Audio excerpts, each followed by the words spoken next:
And yo, the Sports Bag Bros podcast is on. This is Monday. Unlike last week when we came on Tuesday, skipped on Monday. We're here on Monday after a surprising week of sports. In this abyss of the year when it comes to sports talk, that part of the summertime where nothing pretty much going on, the All-Star game in baseball is coming on tomorrow, which is Tuesday. But going into this week, it didn't look like a lot was going on until a lot happened and things just happened overall. And the NFL coming back. And Cooper Flag showed up in the Summer League. What's good? What's happening? I still don't consider it a very big weekend. I know there was some boxing, a surprise here.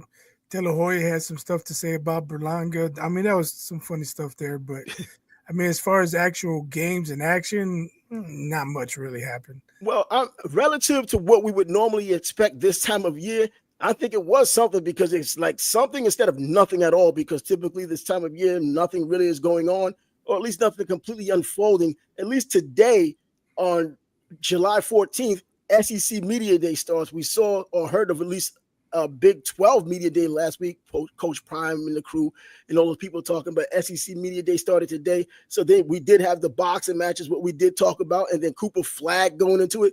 I don't know if there's a whole lot of people waiting because I think he is a kind of a transcendent player, not like Victor Wembanyama was, but I think he's that kind of player to where he's an American player, so he's going to get followed. And there were a lot of people watching. All eyes were on them when he played against Bronny James, got himself 10 points, played a bad game in terms of efficiency, bounced back with a 31-point game. So those kinds of things, when there really isn't nothing going on, you're not really expecting anything, but then you get something like that to talk about. And then the boxing, which I wasn't really expecting because, okay, Shakur is there. I love the talent, but it's just not there yet. Well, he shows up Saturday. He puts that talent down, and he shows that there's more than meets the eye when it comes down to his overall game. Yeah, Shakur, he had a lot to say after the fight, too. I don't know if you saw, but they asked him, and he basically was telling everybody to F off. You called me a runner. I stood there in the pocket. Yep, he did. I took his best shots, and I gave it back even better. You just got to tip your hat to him. I mean, what can the haters say now? No, they can't. As far as Cooper Flag, I mean, if he was struggling every game, then it would become a story. But it's the Summer League, man. Nobody cares about the Summer League. But you know what? Unlike other sports, you almost get to see immediately these players do something basketball related that's higher than the level of basketball they played on that made them the stars that we're expecting them to be. Yeah, but even Bronny played decent in the Summer League last year. Then when he got to the pros, he was absolute trash. Well, I don't know if he even played decent. What was they really do it in real games, real game action? And that's true, but you have to take it for what it is and look at the number. I don't have to take it at all. No, well, I mean, take it for what it is in terms of people who are following it and people who kind of expected something. These NBA people who really didn't show up for the damn championship game or series. Just look at what Cooper Flag is doing, because I know that it's the onus is on him to live up to what the expectations are, because he was supposed to have been since I saw him at 15 years old, maybe even a little earlier, because I keep on these little sites that show these players, and they were talking about this kid from Maine. I'm like, Maine, since when was that a basketball hotbed? But anyway, to see him kind of come now, didn't play very well when he did play against Bronny, just that Bronny played worse. And then in his second game, the 31-point game, he puts up the 31 points. His efficiency is better, still could be a little bit better, but this is all in the learning phases, the same way it was with other players like Chet Holmgren and even though Blake Griffin years ago when he was doing it, when he supposedly one of those transcendent players coming out of high school, going into college, or coming out of college, going into the NBA. I think it's just something to see, because you don't really expect anything to happen this time of year. And to get something like that, and they're shutting him down for the rest of the season, which isn't a surprise. They do that with a lot of the young players, and you don't want a Chet Holmgren situation to happen. Non-story. Huh? It's like I said, it's a non-story. Yeah, well, I think enough people are talking about it to where it's a story to some damn body. When he's dropping 31 points as pretty much a player just coming out of college, even though it's against other collegiate players and some other players who were veterans in their own right, he's doing something. So at least if he, like you said, if he was playing like crap, that would have been the story. But he's not playing like crap. Now, just to keep with the basketball theme, the WNBA, Caitlin Clark comes back. Her and Paige Buckers, what are they? Buckers. They're playing together. Beckers. They're playing together, and those two go at it. Beckers leads scoring wise, but Caitlin showed that, hey, she's the veteran right now. make no mistake, Beckers is going to be someone and going to be a notable someone in the WNBA. She may be the real competition for Caitlin Clark rather than force-feeding Angel Reese to everyone. Well, I don't want to throw shade at Angel Reese. She's been playing a lot better. Oh, yeah, playing better, but force-feeding. They try to force-feed the rivalry, though. But what did I ask for? Consistency. It's like 5-6 games in a row. That's a nice little trend. Now, if she reverts back to shooting 3 for 17, 2 or 3 games, and we're like, well, she just had a hot streak, I guess. But I'm not going to throw shade at Angel. She's been playing really well. But there is no throwing shade at her. But they were force-feeding the rivalry when it wasn't ready to be force-fed. Now, if they wanted to do it now, there may be a way that they could sound reasonable or sound sensible doing it now, because before there was no reason to compare the two. Paige's team sucks. They're not making the playoffs. You can't have no regular season rivalry. One team doesn't make the playoffs. Yeah, but last year they were doing the same thing, and those Chicago Sky did not make the playoffs, but they were still but the Fever were fighting for position too. The Fever were fighting, exactly. So they weren't a bona fide playoff team until later in the season. So that kind of makes sense. In this same scenario, and plus Angel and Caitlin only 3 hours away, Chicago to Indy. Yeah, they're synonymous because of what had happened, but still, based on the way they were playing, there was no reason to compare the two. And even the way they played in college, there was still no reason to compare the two. It's just that it took on a life of its own. Now with Paige Becker, she's probably in the same spot. Not probably, she's pretty much in a lot of the same spot that Caitlin was in last year before she got this all-star team to run with in her second year. And she's putting up the numbers, but of course, it's not really helping the team right now. And Caitlin putting up the numbers, and the injuries is the reason why she's the story more than anything this year.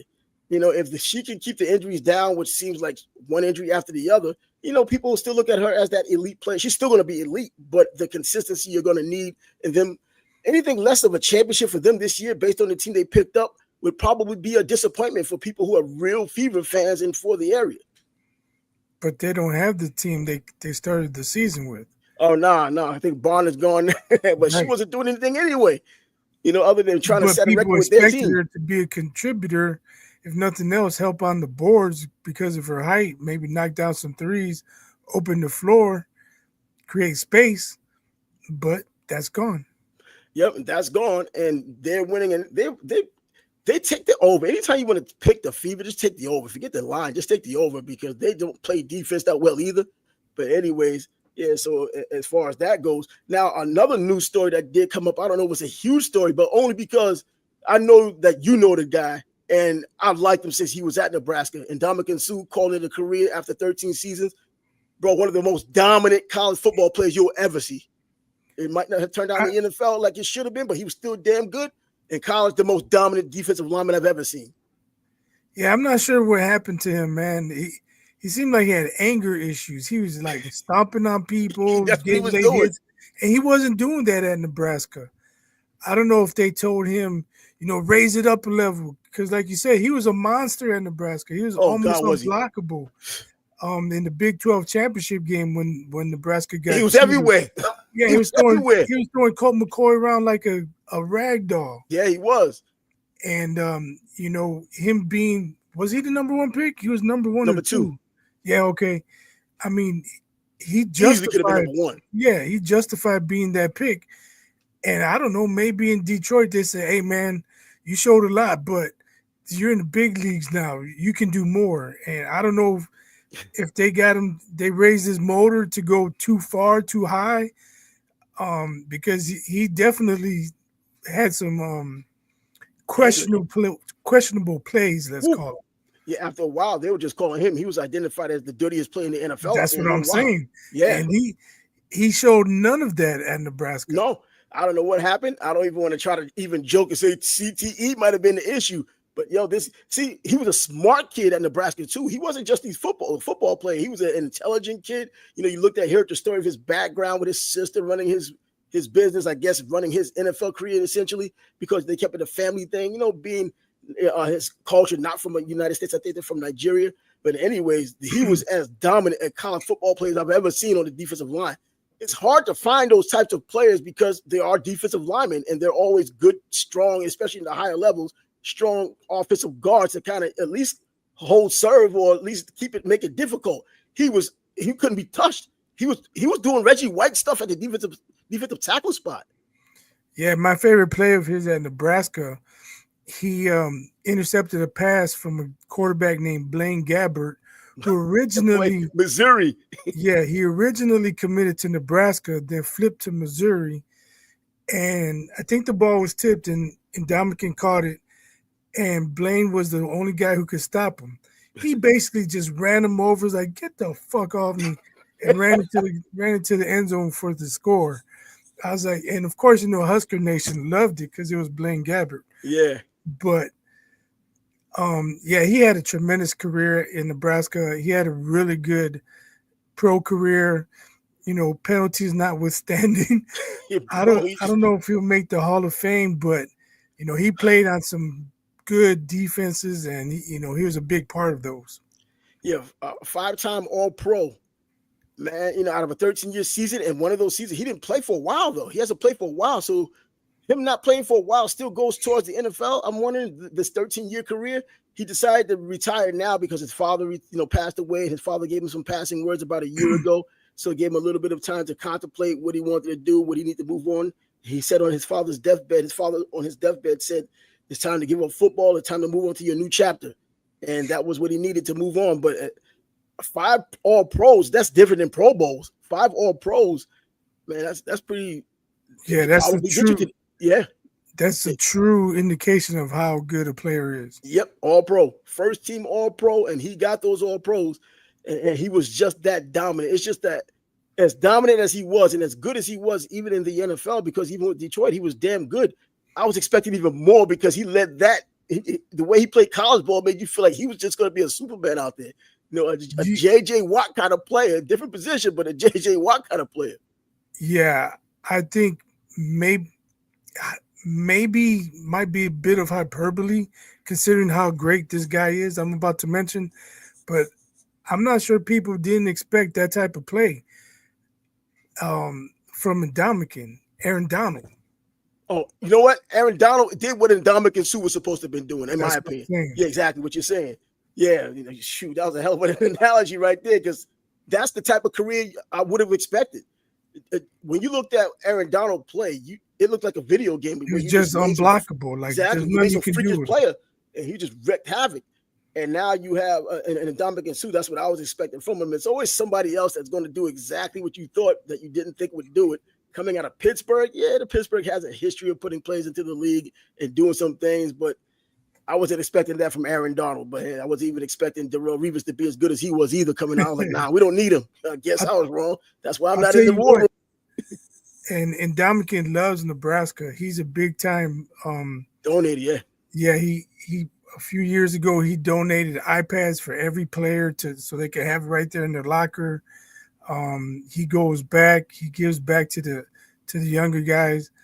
So Nebraska, Ndamukong is loved in Lincoln, Nebraska. Yeah, I bet he is, man, and rightfully so, for off the field and on the field, man, because he did give it everything he had when he was out on that field. He's donated millions to the program. I was about to say, because didn't he have he has one of those buildings named after him now? One of those study buildings or whatever. Yeah, he probably paid for engineering, I think it is, the engineering arm. I'm not sure which one, but yeah. Yeah, but hey, he's one of those guys that lives by what he says. He says he wants to make the world a better place. It's the type of person you heard from a defensive tackle who ends up going to the NFL and looked at as one of the dirtiest players, but he tells you these things that he wanted to do, and he had done them coming out of college, going into the pros, and you wonder, where's the disconnect? But now seems like he's found peace. His father passing away, getting him his last words to move forward and do some bigger things in life outside of sport. He's still, as you say, he's still going to be connected to Nebraska. And I don't think because the NFL is over, his trips to Nebraska stop. That dude's still going to be there. They're still going to hold him in high esteem when the hell he goes there. For sure. But as I was saying, SEC Media Day is today. Brent Beard is actually texting me right now. He's in Atlanta at SEC Media Day. He was just letting me know the types of people who are up there right now, Lane Kiffin and all the others. But they were talking about, and he said, which is a big thing we talked about last week, that scholarship/contract that Felix Ojo had gotten, the one who signed with Texas Tech, the $5 million contract the kid got coming out of high school, that thing, he said, that's a big deal up there. I thought that we just talked about it, threw it away, but this is an SEC media topic now. What are they saying? They're talking, well, they don't like it. They say it's like bad for college football. If this is bad for college football, trust me, he's not the last one. There's going to be huge and bigger contracts coming out. But they don't like it because it's Texas Tech? It's not that. I don't think they don't like it because I'm sure if he went to Georgia, Bama, or Ole Miss, Tennessee, they'd have probably been fine with it. No, I don't think. You know what? I'm thinking it's just that. Yeah, the SEC don't cannibalize one another, but I think right now it's almost going to put themselves in a position to have to cannibalize when all of this money is being spent. Even though there's a so far, I believe, $20.5 million salary cap essentially for all sports, men's and women's, but NIL deals are still separate. I think initially I thought that was the money for everything. No, it's just the money from the NCAA when they're able to pay their players. Now they can directly pay players, but that salary cap is about $20.5 million. And NIL is completely separate, where those collectives can still put a whole bunch of money together and get those cherry-picked players that are teetering between $1 million deals. And, and I think the only difference with these contracts that this kid Felix signed and these other players like him are going to sign is that you could probably put buyouts in those contracts, making it more difficult for people to transfer. But players agreed to that, though. Right now they don't have a union, so I don't think it's a matter of agreeing. I mean, they can agree on the surface because if you they don't have to accept it. They don't have to accept it. But when you're a high school player just coming out and you got a $5 million deal, chances are you accepted it. And so he accepted it. And I think in the next person who gets an opportunity like that, they're accepting it as well. And this is the buyout. And it's not hurting, because if you're a 5-star player and I think that a team invests that much in you, I think you think they're on your side because you, as a 5-star player with the ego and the talent that comes with it, you're thinking you are going to be that player eventually one day. So you're going to go along with whatever they say because, I'm going to be your stud anyway. And then when things don't work out, well, you're stuck in that little contract deal. So, and now they have agents because he had an agent do this thing with him. It wasn't a parent. It was an agent. And I also heard a couple of weeks ago, about 3 weeks ago. I don't see agents allowing players to sign contracts for buyouts. I mean, when you look at how professional sports had to fight for free agency. Yeah. They're not going to lock these kids into colleges. No, I think they can lock them in easily. And the buyout is not going to be one of these multi-million-dollar buyouts. I would think something $250,000 or some other things they can throw in there to make it a lot more difficult for them to just jump around. I don't think there's going to be as much liberty. It's not going to be so free-flowing where these players are just like 4,000 plus players going into the transfer portal and about 47% of them coming back to the school. I think that's the last number I think I saw. That's a lot of players. So with these, and by the way, all of those players aren't getting deals. So there are still players, and they're going to be players that probably get $100,000 deal. That former 3-star, 2-star player. These are the best of the best, at least for their class. 5-star players getting that. And I wonder how does it go? Because if this player plays for just 3 years instead of 5 years, if he doesn't redshirt, do you have to kick back the money or whatever? I know that's all in the contract because if I'm thinking about it, I know they damn sure have thought about it. That's their business to know. But I wonder how that would work out. As far as buyouts, I'm thinking just because of the ego part of it, the buyout is not going to be as big an issue as it may seem. $250,000 buyout, a player, a 5-star player is going to probably think that he can, he's going to make the team. He's going to make the team, especially for these big major schools. There may be some of these smaller schools that may just throw their wad out there for that one time and get the player they probably wouldn't have gotten otherwise, but that's not going to be the norm for them. Well, it remains to be seen. I just don't think, especially if guys are going to be having agents, their agents are not going to allow buyouts. They'll allow buyouts now in the NBA. It's just that ridiculous amount for buyouts. But I think on this level, and I think I'm wondering how much. But they don't have transfer portal in the NBA. No, they don't have transfer portal. They just have the buyouts, or they could just negotiate their buyouts if it's not even in the contract. We just had that happen just this with what was it? What's his name? DeAndre Ayton. He just did that. Bought himself out of his contract from the Trailblazers. So I just think it's too different. It's apples and oranges. No, I just think that there was contracts in college.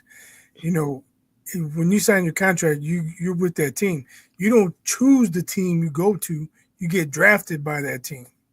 No, It's this, as different. far It's yeah, that different. as Way far as that different. goes, and the free agents who happen to make the NBA, which is few, they choose their team.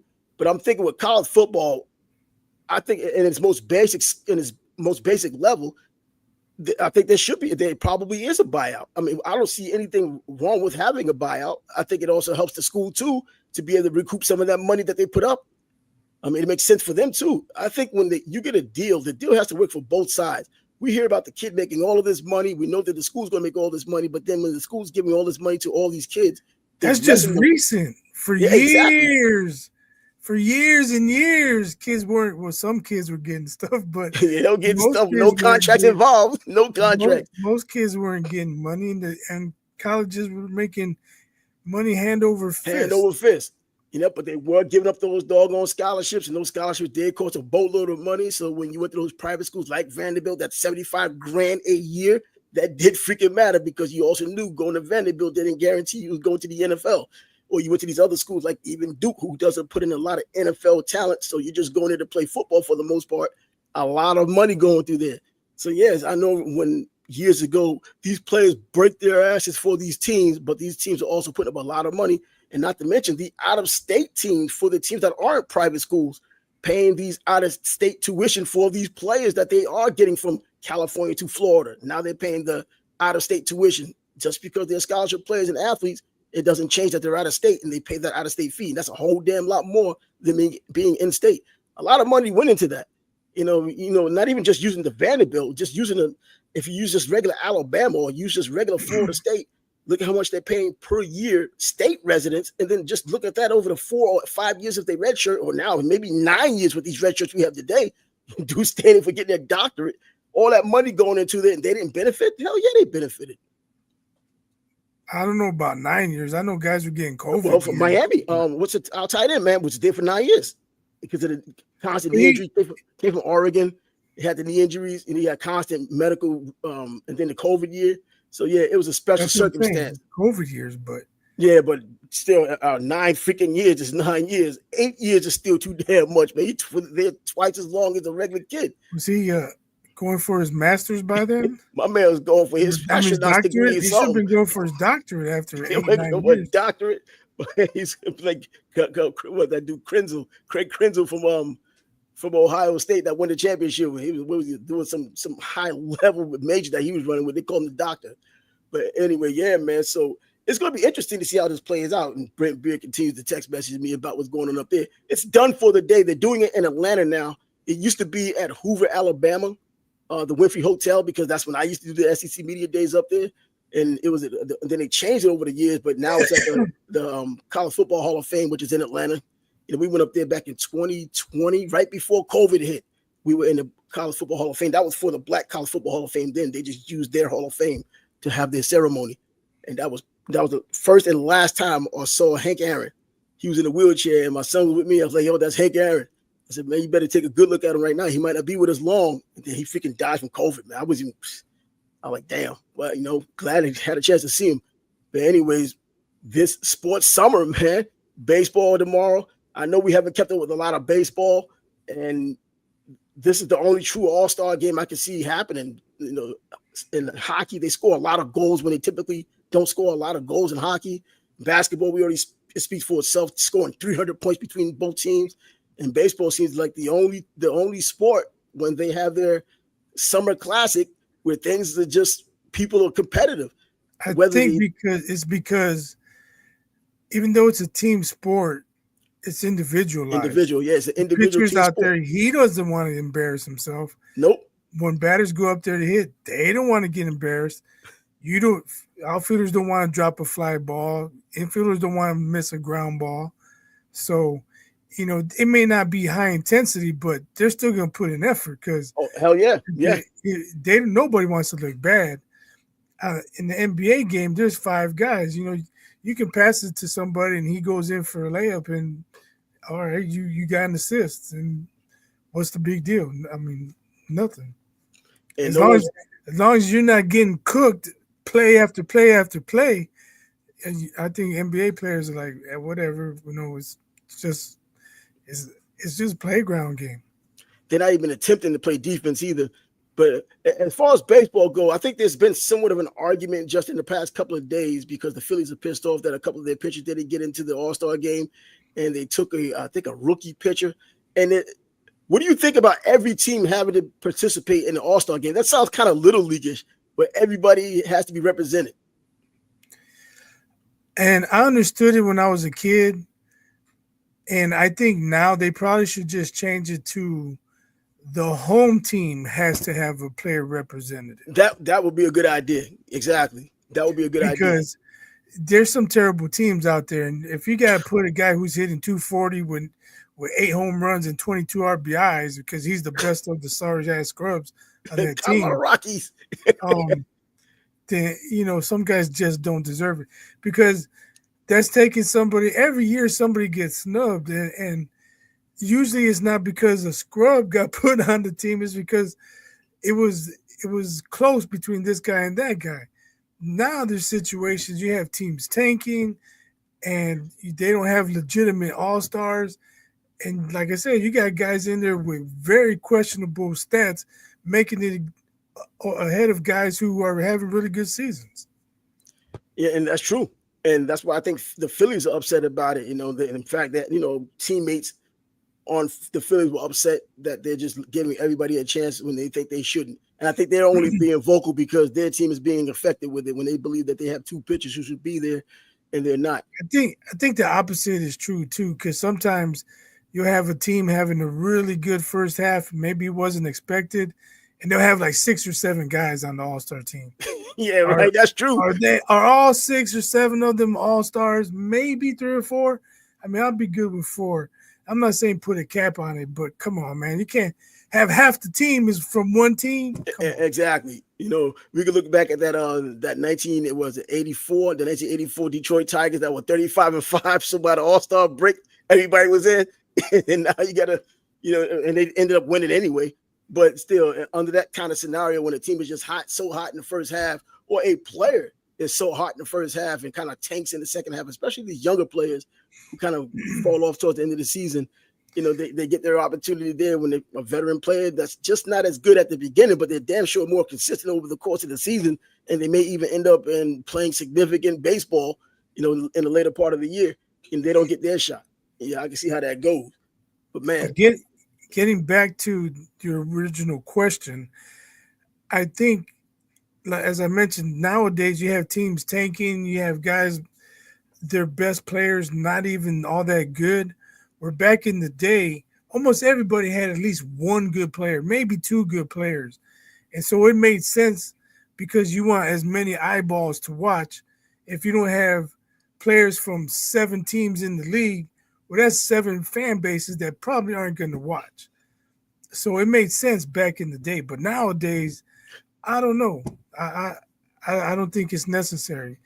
I just think, like I said already, make sure the home team is represented. Yeah, and I think that's a good idea. I wonder if they even tossed that around at some point. The home team has to have it. Or if it's a big city, if it's New York, Chicago, LA, make sure 1 from each team is represented if the game's in New York, Chicago, or LA. That's true. That would solve. I think it would solve some damn problems. But damn, man, well, we have our All-Star game tomorrow, and they don't have the not old, but the more recent. When they were saying the team that wins the All-Star game, that division or that conference has the World Series, they get the home field advantage. Which I don't think home field advantage in baseball is as huge as anybody else. I think home field advantage in baseball is as bad as hockey. What's really happening? The pitcher on the mound decides who wins the game. Exactly, man, and that's true. And if he just happens like Pedro Martinez, I remember I couldn't stand seeing that guy. And that guy used to be on the mound, man. I could not stand seeing Pedro, man. Even though the Yankees kind of sort of owned him, it's that sometimes he just owned everybody. He was just that damn good. A little short dude just killing it. And I'm like, damn, man. But yeah, man, dominant teams, good teams, bad teams, everybody's in the All-Star game, so we'll get a chance to see it tomorrow. Going back, well, not even going back, but just talking a little bit of NFL football, Teddy Bridgewater has gotten suspended from his high school football job.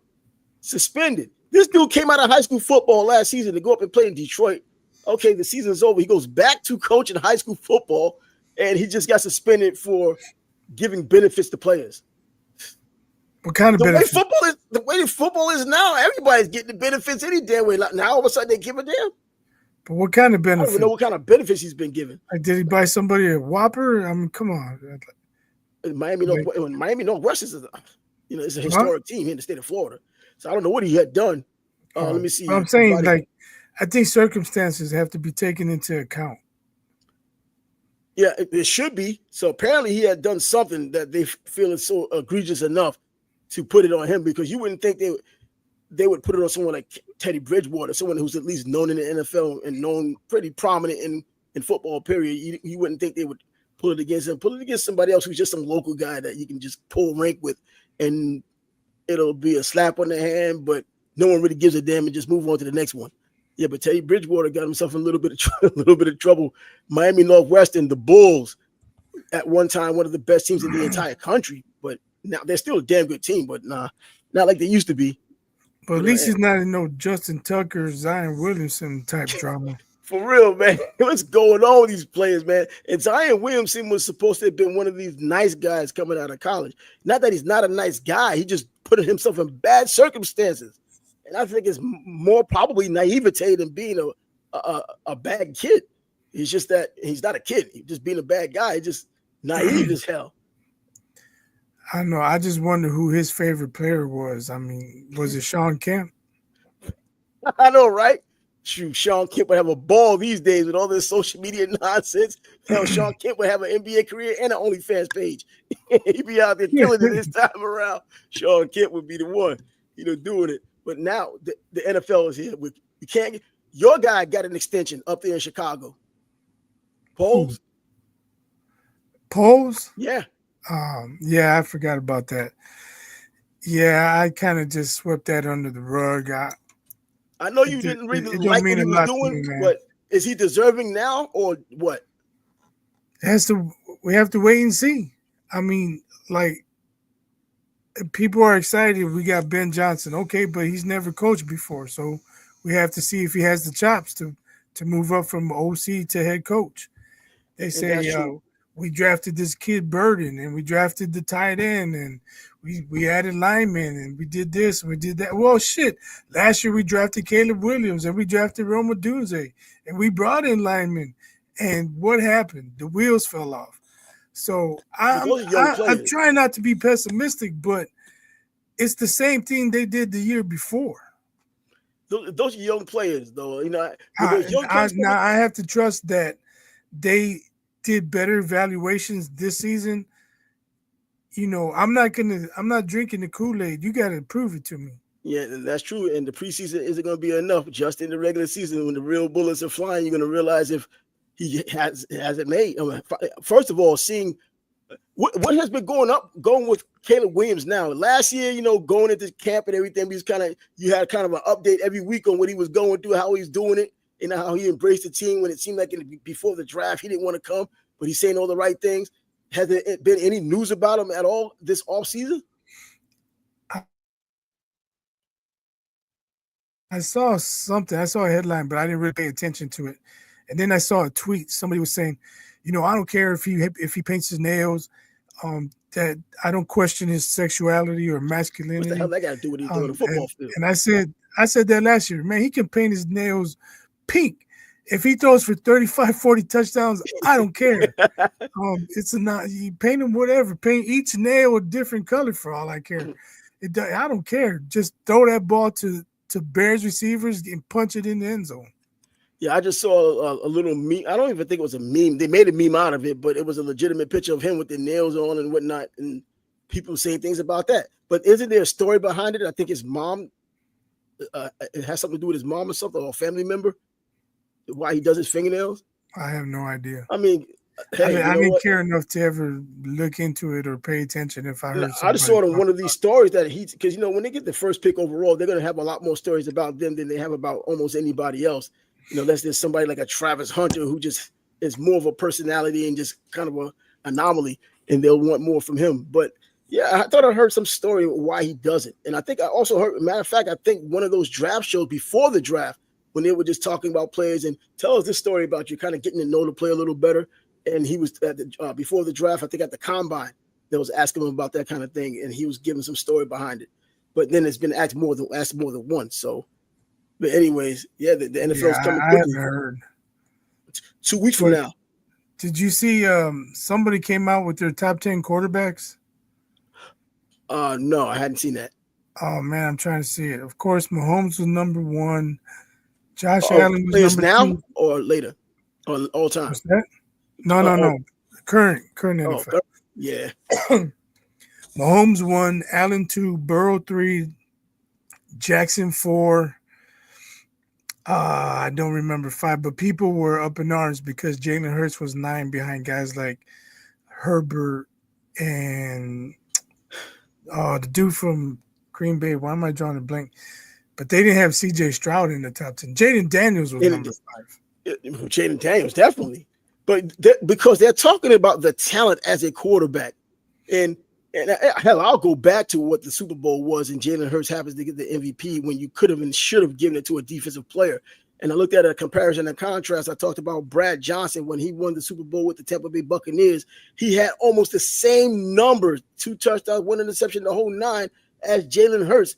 And because the defense played so well, you gave it to a defensive player. I think Dexter Jackson got the MVP for the Buccaneers. I think any one of those defensive players who were big time, the reason why Mahomes didn't do what he was known for doing, they could have gotten it. Any one of those guys could have gotten it, and they didn't give it to him. They gave it to Jalen Hurts. So when it's based on overall talent, the guys you named, including Jaden Daniels, have more football talent. I'm not going to say Jalen Hurts just happens to play on the right team. He plays on a team that he's able to excel with. But could they have done the same thing with? Could they have done the same thing with Lamar Jackson, the Philadelphia Eagles, with his 40+ touchdowns? I'm thinking they probably could have. But yeah, I think so. As far as the talent goes, those guys, are ahead of Jalen Hurts as a talent. They're going to let this MVP he probably shouldn't have gotten be the reason why he should be in the conversation. Yeah, I think I kind of agree with the list. Like I said, people were up in arms. And again, I don't remember exactly, but I know Jaden Daniels was 5. Herbert had to be 6, 7, or 8. Trying to remember who else was up there. Oh, I asked you, what's the kid's name in Green Bay? Oh my God! I'm drawing a blank. How do we draw it? That's why we talk more anyway, he was got these guys who existed. They had him above Hurts. And he didn't have that great a season, so I'm not sure. That's probably the only one I wouldn't put above Hurts. But Herbert, Daniels, all those guys, of course. Jordan Love, there you go. Yeah, Jordan Love, talent-wise, he's better than Jalen Hurts. Talent, based on the way he throws the ball, reads defenses, and you can rely on his arm. Because there was a long period of time during the season where he could rely on. He did struggle a bit last year, but then with Jalen Hurts, he struggled quite a bit too, and he's a lot deeper in his career than Jordan Love, especially as a starter. That's true. And someone who has been to the Super Bowl before. Oh man, I should have paid closer attention. I don't know if Dak was top 10 or not. Nah. I don't think he should be. Now, Dak. CJ Stroud's not on that list, and Stroud's probably 11. Stroud should be around 11, but I think he should, as a talented quarterback, based on just what he's done in 2 seasons, I think he's ahead of Jalen Hurts. Man, it makes it seem like a Jalen Hurts bandwagon, but Jalen Hurts hate bandwagon. With the 32 teams in the NFL, if he's number 11, you're still ahead of a lot of quarterbacks. Yeah, that's true. If he's number 9, you're still ahead of a hell of a lot of quarterbacks. Yeah, 20-something. So, and then now you look at Justin Herbert. He gets some flack because he has the ability. You see that ability, but it's just not working out for him. And it started doing so last season. Now that Jim Harbaugh's there, so now moving forward, he has no more rhyme, reason, or excuse not to execute on that talent that he has. I mean, Ladd McConkey being his wide receiver, hey, doing some nice things out there.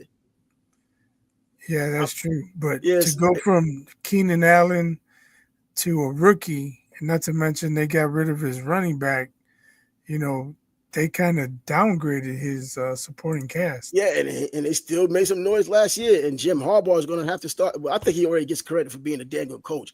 You know, he left San Francisco not because he was a bad coach, because he wanted to go back to Michigan, and things were falling apart in San Francisco. But now that he's back in his second stint on the West Coast, he's kind of picking it up, and he's looking like he can.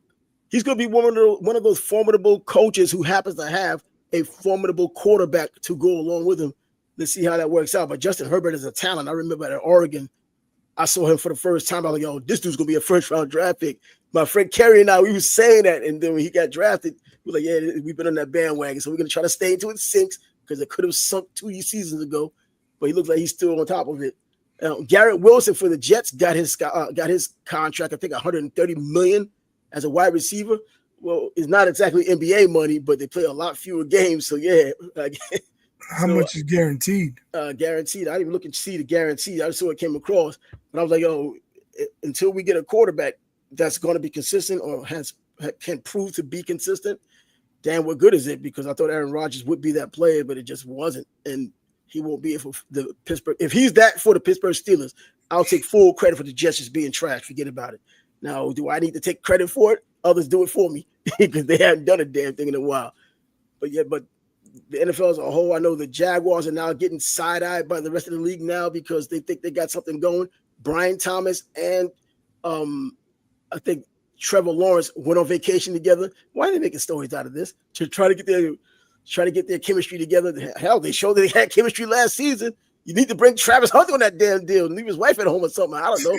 Bring him on the freaking trip. And I think that tandem has a chance to be something special. I don't know. People just make things out of nothing. I mean, if two guys get along and they want to go on a vacation together, what's the problem? Exactly. People coming up with, we shouldn't even know that unless Trevor came back. Like you and I met up at Tallahassee for Florida State, Miami. Who's gonna make a big deal out of that? And that's true. I mean, besides us, because we enjoyed the shit out of it. Yeah, that was a hell of a damn. That was great, man. Well, it's coming back to Tallahassee this upcoming season. Like if people came at us for that, I'd be more concerned about them and their mental issues than about us. Yeah, that's true. If they're gonna have a little hissy fit about going to a Florida State Miami game, you being a Florida State fan, myself a Miami fan. I'm not a Florida State fan. Oh, well, I mean, your second favorite team behind Nebraska, I guess. So, I mean, way behind. No, it's not even close, man. I got a chance to catch the revenge game down in Miami. I thought it should have been a bigger blowout, but that's when I started seeing a little bit more of Cam Ward and saying, "Uh-oh, what the hell?" But hey, we'll get to see during the NFL what he's really all about this upcoming season. But man, all 32 teams, they claim everyone starts off with a clean slate. No, there are teams that are already inherently better than other teams.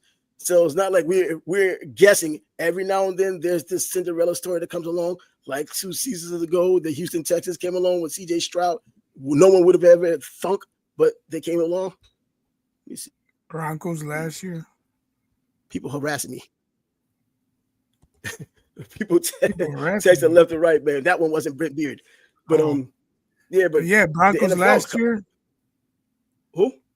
Broncos. Oh yeah, the Broncos. Exactly. Yeah, everybody was. But I rock with Bo. I rock with Bo Nix. I'm happy that it happened for him. Everybody was dissing Sean Payton in the preseason, but they got it going. Even the Jets trying to pick on Sean Payton because he was saying things. Hey, whatever, man. The Jets did what they did, and the Broncos moved along. And Sean Payton getting the credit he deserves, because now I've heard already in the passing that he only did this because of Drew Brees. Man, whatever. He was already a good damn coach. He was on that damn Parcells, part of that Parcells tree. So he's already a damn good coach. Now it looks like he's making his move. Look what he had to work with. He had Russell Wilson. Once he got rid of Russell Wilson and has a rookie out there, they have their chances, and it did some work. And it looks like it's only going up. And he has that experience, and he knows what it takes to have a winning organization. So I'm not going to say they're guaranteed to win the Super Bowl, but damn, I think they're going to be in contention. Bo Nix and all of these quarterbacks that had their, going into their second year, had their nice first year or even a bad first year, you'd like to see how that bounce back is or that continued progress is going to be. CJ Stroud, I think you could say he took a step back only because they didn't move further along in the freaking playoffs. I think he still played a damn good season last season. I think it was a bit disappointing. He still had a good season last season. Because people were expecting improvement upon his rookie season, but he actually played a little worse than he did his rookie season. So I think that's why people are down on CJ. He didn't take a step up, but he still has all the talent in the world. And if his guys can stay healthy, he should have some weapons to put some points on the board. But who did Russell Wilson sign? He put I don't remember. Giants. Oh, okay. That's probably why I don't remember. Yeah. And if he played the way he's been playing recently, man, no one's gonna remember the Giants. He's gonna deal with that New York media up there. They're gonna be relentless. The Giants are the flagship football team in New York. Us Jets fans know that. I'm not one of these delusional Jets fans that yell from the bleachers that claim that we need to own New York because the Giants really don't. Anyone in their right mind who's lived in New York or is a New Yorker or whatever knows the Giants are the flagship franchise in football in New York. There's no other. Was it always like that, or was it because it's always been like that? Because they remember they played the Yankee Stadium way back in the day in the White A. Tittle days, and because there was the New York Giants. That's why the old people called the New York Football Giants, because you had the New York Giants baseball team who ended up going to San Francisco. So yeah, the Giants have always been that. The Jets came along in the 60s. They were the Titans first, then the Jets, and they didn't win anything in the 69. It just happens to be one of those watershed moments for the NFL. The Jets winning the Super Bowl in Super Bowl III. And that was the last time. But hey, it was history made, Joe Namath and all the nonsense that comes with it. And the reason why he's in the Hall of Fame, when he probably, for people on the outside, think he don't belong in the Hall of Fame. And they may be right. But anyway, he had the flamboyancy, the fur coats, and the hot dogs. That's good enough. So he was there. So yeah, it's like typically in New York, if you're a Jets fan, you're a Mets fan. If you're a Giants fan, you're a Yankees fan. So I'm one of the people that's a Jets fan and a Yankees fan. And of course, just look at the Mets JV, whatever. Because the Jets did play in Shea Stadium, where the Mets used to play. But anyhow, I'm looking forward to the NFL season coming up. I mean, isn't that what we all pretty much do right about now? But is it really that? No. Yeah, I'm about to say, is it really that way anymore? I remember I just could not wait. You saw a magazine on the freaking stand at a grocery store. You just, man, I got to get this for my fantasy football, or you just glad to see NFL players on the front of a magazine. It's not really like that anymore. Even last year. And this is just me personally. I look forward more to college football than I do NFL. I think because to me, every week counts in college, or at least it used to. Yeah, not so much anymore. And they're trying to add more games to the playoffs too. And that's why I was kind of against the playoff system, because people always crying, oh, this team could have been there and this team could have been there. Well, you know what? If you didn't lose in week 4, maybe you would have been there. If you didn't lose in week 6, maybe you would have been there. Win your games. To me, the season was the playoff. And now they're going to expand it every year. Yep, they're going to be playing 16, 17 games like the NFL. No one cares about my fantasy team. Oh, Scott, hey, I don't know if anybody cares about Scott's basketball fantasy team neither. It's basketball. It's his only purpose of talking basketball and what relation it has to do with his fantasy team, which I'm sure didn't win a championship this year, regardless of how much he put that team together. But damn. Yeah, I tell you what, I look at high school football. I look forward to high school football along with college football more than NFL. I never thought in my life that would ever be the case, but that's what it is. I mean, I live for Fridays in football here in Florida, and even if I have to travel to Georgia, I watch these high school games and then look forward to these college games, man. And I'm thinking we're losing a lot of that now because of the atmosphere in college football and pro football, college football and high school football now. But I don't think high school football, even if it gets to a point to where players are taking some type of payment, it's going to suck, but I'm still going to love high school ball. I mean, that's always going to be it for me. One of the reasons, I'll tell you the truth, I did not move out of the country because I had an opportunity to move overseas. And recently, and I swear I thought about it and I just couldn't do it because I thought about the high school ball, college ball, that's it. Because I was like, I could get a satellite for NFL out there. But college football and high school football was the exclusive reason not moving overseas, thousands of miles away. You could have got the high school program going overseas, man. Get it, man. Let those damn guys who know what they're doing get that done. Yeah. Hell, You would have said you want to start a football program, they'd be telling you we already have one. we got Talking one. about soccer. Our soccer team, right? Bruh, I'll be coming back here for sure over that crap, man. But yeah, man, high school ball means that much to me. People who know me know how much high school ball means to me. I mean, seriously, that's not even a front. Scott's telling us going former crazy over here. quarterback got suspended. Yeah, you already Teddy talked about Bridgewater. Teddy Bridgewater. Yeah, we talked about Teddy Bridgewater getting suspended. Miami lost Western. In fact, I think Miami Central, one of the top teams in the country, is coming here to Jacksonville. First game of the season against Reigns. I'm sure you don't want to go to Reigns. It's not very good for your health. But anyways, I'm talking to Scott in particular. But yeah, they're coming up to Jacksonville to play Reigns High School, first game of the season. I'm contemplating seeing that, depending on what kind of bulletproof vest I pick out my drawer. But anyway, it's going to be a good game nonetheless. And what is he saying here? Some crap about paying players. What? That's what I was saying. I wanted to know what the benefits were. Like if a kid needed a ride home, like, come on, man, what's the problem with getting him an Uber? Oh, well, yeah. But, that was the years ago with hypocrisy. Like back, if you read Barry Switzer's book, Bootlegger's Son, when he talked about one of his players who had a kid who had died and he took care of it and they were beefing him about it. He was like, man, I'll do it again. I'll do it again, man. Well, like I said, have a heart NCAA. What are you talking about? Circumstances matter, man. People, exactly. He's like, man, screw that crap, man. I'm going to do what I do, man. Come on. That's that kind of crap, man. NCAA should just act like they never heard anything. But I mean, I'm glad the hypocrisy of it all was NCAA breaking in billions. Yeah, well, the hypocrisy of it all is what happened with Miami and the NCAA when that Nevin Shapiro came up with all that nonsense with Nevin Shapiro and the NCAA and how they were getting information from people to put against Miami, from the damn criminal.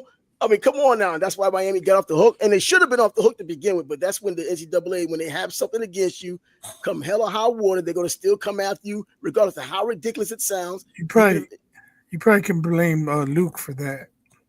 Luke who? Oh, Campbell. Luke Luther Campbell. Man, he did his little things on the side, but he did nothing different than what a lot of these people were doing. And they weren't coming after them as hard as they were coming after freaking Miami. I mean, even going back to basketball in college with Tark, the way they came after him at Long Beach State, all the way up to UNLV, they just stayed on his ass. And then they had to admit they did something wrong, but they didn't do it. But their admittance was based on that $1 million they had to give them at the end of the day. It seems there's always one in every sport. In the NFL, it's L. Davis. In the MLB, it was Steinbrenner. Yeah. In the NBA, it was Mark Cuban. Wow, shoot! You know what? Was Mark Cuban really that villain? Because he played the role as villain. They didn't like the things he was doing. He came in with his own ideas, like the Dairy Queen. He upset the apple cart for sure. Oh, he did. He did that kind of thing because a lot of these owners, they just like being seen, but they don't like being heard. He wanted to be seen and heard. He still likes that kind of thing. That's why it surprised the hell out of me when he gave up the ownership or the majority ownership in the Dallas Mavericks. But whatever, man. Mark Cuban, I still rock with him because just watching him doing Shark Tank, he's so freaking brilliant. Then I look at some of these podcasts and things he says. And I don't agree with him hardly anything political, but as far as business, you got no choice but to agree with him. The dude's he's right all the time. It seems. Damn, and being a billionaire means you're right a lot more than you were wrong. But either way, and I'm about to say Tony La Russa. Why am I thinking about Tony La Russa being something bad for the MLB? And it wasn't. Because he was bad for the White Sox. We were just talking about that last week. Tony La Russa not knowing what the hell he was doing, even though he's a Hall of Famer who knows what the hell he's doing. He just at that age where you can't remember everything. What is this guy? Banned in the USA. Luke Campbell.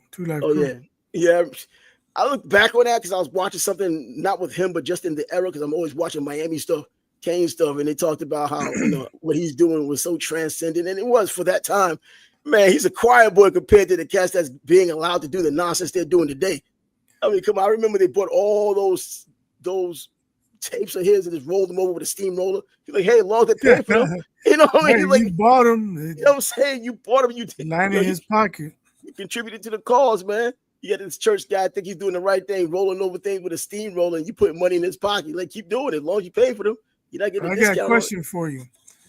Which 30 for 30 did you like better, the U or Catholics versus convicts? Ooh, the U. Catholics versus convicts is crap, man. that thing left scars, man. I watched but they had both perspectives. It wasn't slanted for Notre Dame. I know it wasn't slanted. It's the fact that it actually happened. And then I lived through it being the only Canes fan in my neighborhood. Everybody up there is Catholic in New York, it seems. Everybody's a Notre Dame fan, it seems. So I was like the odd man out. And the only I had was my Testaverde and my Canes. And they just kept on, saying nonsense. And then when Notre Dame actually won in '88, forget about it.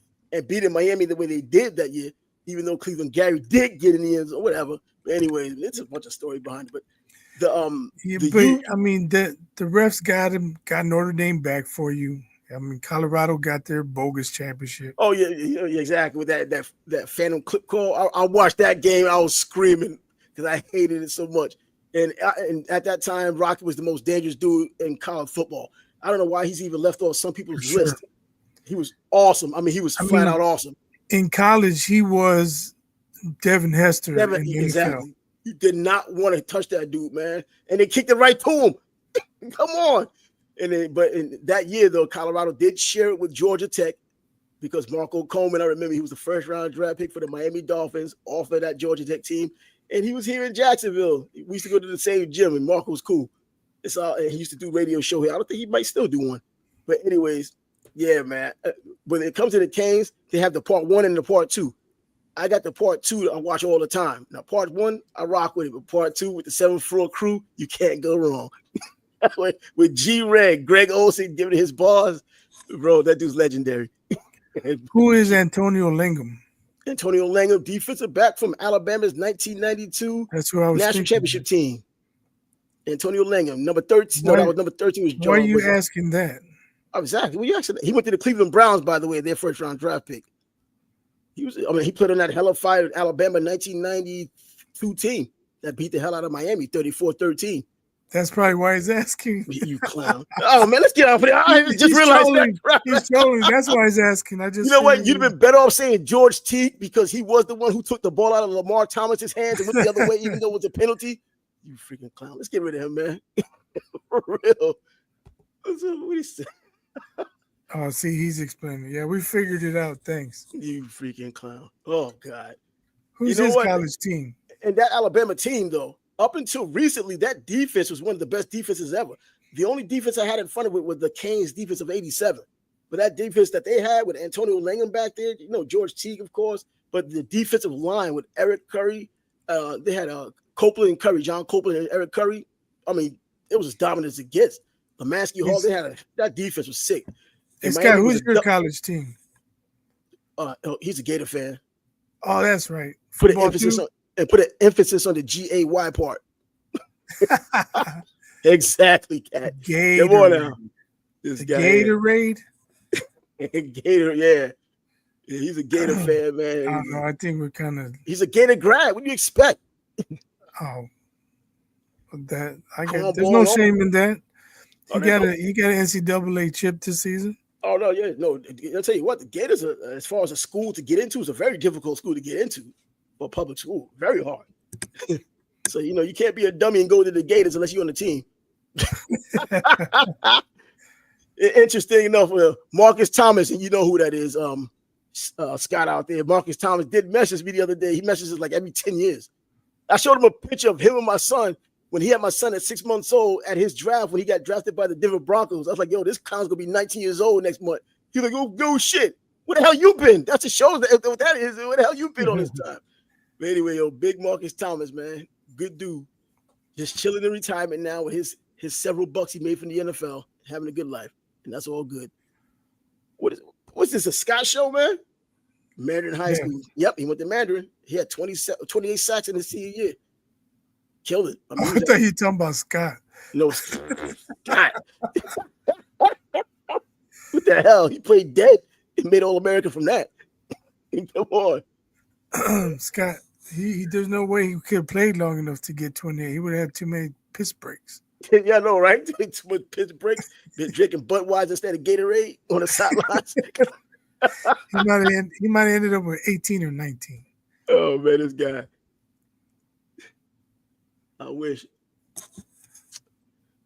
Anyway, man, let's get out of here. He's going down the toilet, man. The same toilet he's about to piss in. Anyway, these boys, I'm Travis, the Sports Bad Bros podcast will be back on a Thursday. In between that time, a lot's going to happen, including the All-Star game tomorrow. But are we going to really talk about that when we come back on Thursday? We'll find out. And until then, deuces. Adios.